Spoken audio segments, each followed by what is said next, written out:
Olá, alunos do oitavo ano B, nesse tempo de quarentena, né? Vamos prosseguir nossa aprendizagem aqui usando o canal do YouTube e as aulas à distância, tá? Peço que vocês anotem nos seus cadernos, conforme a gente pratica em sala de aula, e não deixem de fazer atividades que eu vou disponibilizar ainda essa semana, tá bom? Bom, então vamos lá. Nós estamos vendo em nossas aulas os conceitos de energia e matéria. Energia é capacidade de realizar trabalho, né? Nós vimos também o conceito de trabalho, né? Força vezes deslocamento. Vimos também o conceito de matéria.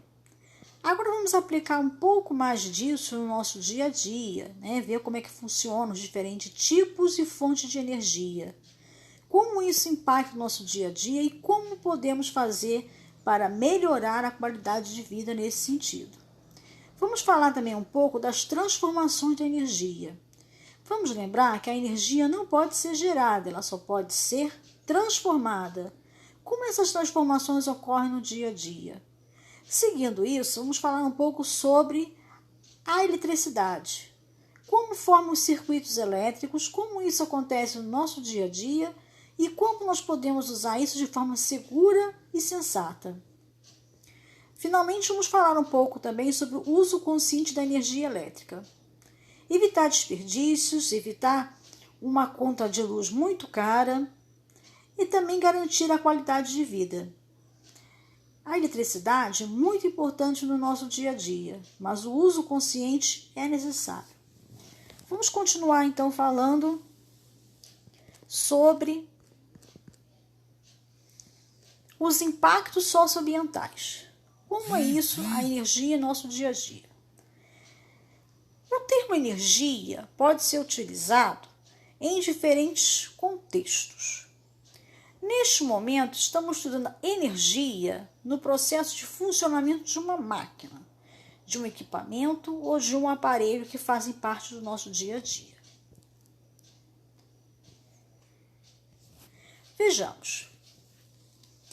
A energia, conforme já vimos, ela é sempre transformada. Nós também percebemos que a energia que nós utilizamos vem a partir do Sol.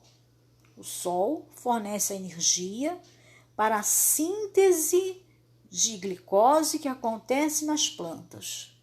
Processo chamado de fotossíntese. Síntese a partir do fóton, que é a luz em partícula. Como essa energia, então, funciona em máquinas? Como eu posso dizer que é o mesmo conceito de energia de máquina eu posso usar em nosso corpo? Tudo isso é que a gente precisa compreender para relacionar tudo e os impactos socioambientais. É preciso aprender que a energia que usamos deve ser feita de forma racional para evitar desperdícios.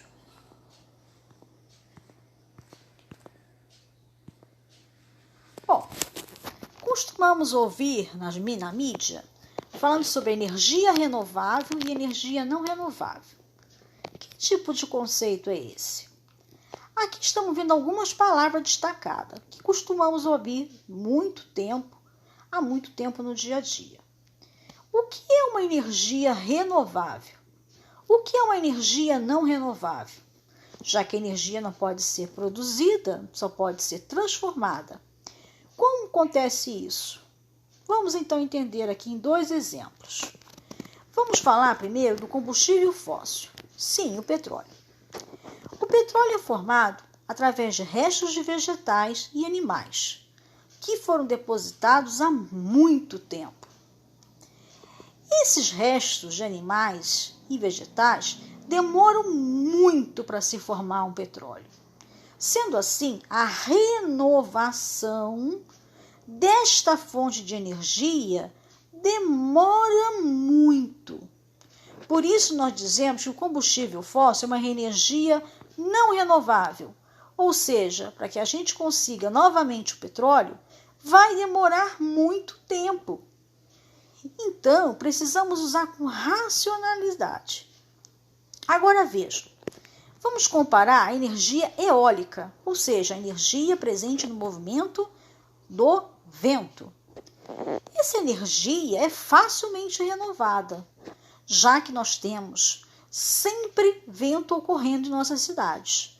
O vento vai fazer com que aquela hélice se mova, uma energia cinética será transformada e a partir dali nós temos também uma outra transformação que é a energia elétrica.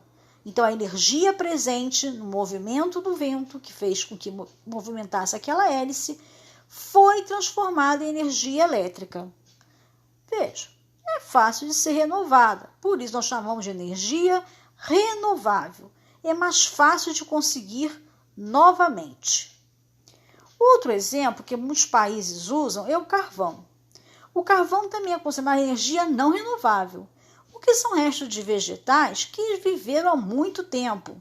E para que se forme de novo, vai demorar muito tempo também. E deu para entender o que é conceito de energia renovável ou não renovável? O custo para produzir novamente esse tipo de energia, transformá-la novamente, vai demorar muito e é muito caro. Por isso, todos os governos, e principalmente os ambientalistas, chamam atenção para a necessidade do desenvolvimento de energias renováveis. Energia solar, energia eólica, energia à base de vegetais, que nós chamamos de energia da biomassa. Tudo isso é importante. Por quê? Nós precisamos de energia. O nosso mundo gira em torno de energia. As máquinas precisam de energia. A nossa casa precisa de energia. Cada vez mais o planeta Terra precisa de mais energia. E é sabido também que o petróleo um dia vai terminar. Nós não podemos deixar que as nossas fábricas e nossas casas entrem em colapso por essa necessidade de energia. Ou, pior, que o preço suba de forma assustadora. Por isso é muito importante ficar atento ao desenvolvimento de outras opções, principalmente energia eólica, energia solar e biomassa. Todas essas energias têm sido muito estudadas no nosso dia a dia, inclusive no nosso país. Mas o desenvolvimento dela ainda requer alguma prática política. Nós, como cidadão, temos que aprender e ser consciente nesse sentido. O futuro da Terra dependerá de energia. Não podemos deixar passar isso. Aproveite esse quadro de palavras e reflita cada palavra no seu caderno. Anote, pois depois podem mandar essa atividade como um exercício.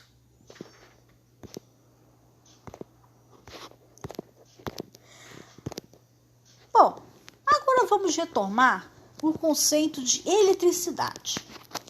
Antes disso, nós vamos ter que voltar à formação da matéria. Vejam, a matéria que existe hoje no nosso planeta é aquela mesma que existia no momento do Big Bang. A matéria também não pode ser perdida. A matéria ela é sempre transformada. Veja, no momento do Big Bang, na formação do universo, mais aceita pela ciência atualmente, era formada uma grande quantidade de hidrogênio e gás hélio. Esse hidrogênio, a partir de vários fenômenos, foram formando as estrelas. É nas estrelas que esse hidrogênio, por meio de fusão nuclear, ou seja, a união de um hidrogênio mais o hidrogênio, e mais hidrogênio, e mais hidrogênio, vai formando os elementos químicos que conhecemos, como carbono, oxigênio, nitrogênio. Certas estrelas têm uma massa muito grande, que não é o nosso Sol. Mas essas estrelas que têm massa muito grande, elas, quando estão quase morrendo, o núcleo entra em colapso. O colapso desse núcleo gera uma explosão enorme, que é a supernova. E assim esse material, um núcleo de estrelas, que foi formado pela fusão nuclear, se espalha no universo, Foi essa matéria que chegou até a Terra, no surgimento da Terra a partir de 4,5 bilhões de anos. De lá para cá, todos os seres vivos, todos os fatores bióticos, que são os seres vivos, e abióticos também, usam essa mesma matéria, que está sempre sendo reciclada, está sempre sendo renovada. Então, a matéria do nosso planeta, ela está aqui há muito tempo. Bom, essa matéria que nós falamos, que ela é formada pela fusão nuclear de átomos de hidrogênio, mas veja bem, o que é um átomo? O átomo é a partícula que constitui a matéria, mas o átomo pode ser ainda dividido. Como é a formação desse átomo? É isso que estamos vendo aqui nessa figura. Um átomo é formado de um núcleo, onde nós encontramos nêutrons, subpartículas atômicas e prótons. Então, o núcleo de um átomo possui nêutrons e subpartículas, nêutrons e prótons, na verdade. Nêutrons e prótons são partículas subatômicas, ou seja, eu estou dividindo aí o átomo. Ao redor desse núcleo, nós encontramos os elétrons, e os elétrons estão rodando, né? Estão girando em torno desse núcleo. Acontece que tem mais uma particularidade aí. No núcleo do átomo, os prótons têm carga, que é uma carga positiva. Ao redor desse núcleo, que eu falei para vocês, existem os elétrons que estão circulando em torno desse núcleo. E eles têm carga negativa. Quando o elétron está estável, o número de prótons é o mesmo número de elétrons. Mas isso pode ter uma variação. Alguns elementos químicos podem perder ou ganhar elétrons, criando assim formas iônicas, chamadas de cátion e ânions. É muito importante entender esse tipo de formação. Essa questão, essa relação de carga é fundamental para compreendermos o princípio de eletricidade. Vejam, o átomo ele é uma partícula formada de cargas elétricas positivas, que é os prótons no núcleo, e negativas, que são os elétrons. A eletricidade é um movimento usual dos elétrons. Quando você tem um sistema condutor. O que é um sistema condutor? É justamente materiais que permitem que esses elétrons fiquem circulando. E a coisa está ficando confusa. Veja, vamos imaginar na nossa casa. Por que nós usamos fio de cobre? Por que nossos fios não são de plástico? Porque o cobre é um metal que oferece menos resistência elétrica. Ou seja, é um metal que permite que esses elétrons fiquem circulando. É isso que nós vamos ter para a formação da eletricidade. Os fios elétricos de nossas casas são formados principalmente de cobre, porque permite que esses elétrons circulem com uma velocidade maior. Bem, neste momento, acho que já falamos de muita coisa. Eu sugiro que vocês revejam o material que nós estudamos aqui e façam a atividade que foi proposta. Não se esqueçam de ler e estudar bem a questão da formação da matéria. É muito importante entender como funciona a questão da formação da matéria. O que é o núcleo de um átomo e o que é a sua eletrosfera. Vamos dar uma voltada aqui na nossa aula.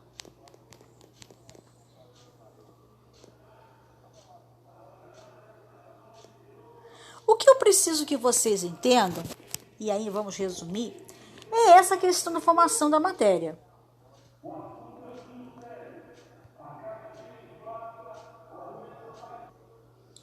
Voltando. Então, atente a esses conceitos: energia, matéria, conservação de energia, energia renovável, energia não renovável, mas não se esqueça de entender como a matéria é formada. A matéria é formada por átomos.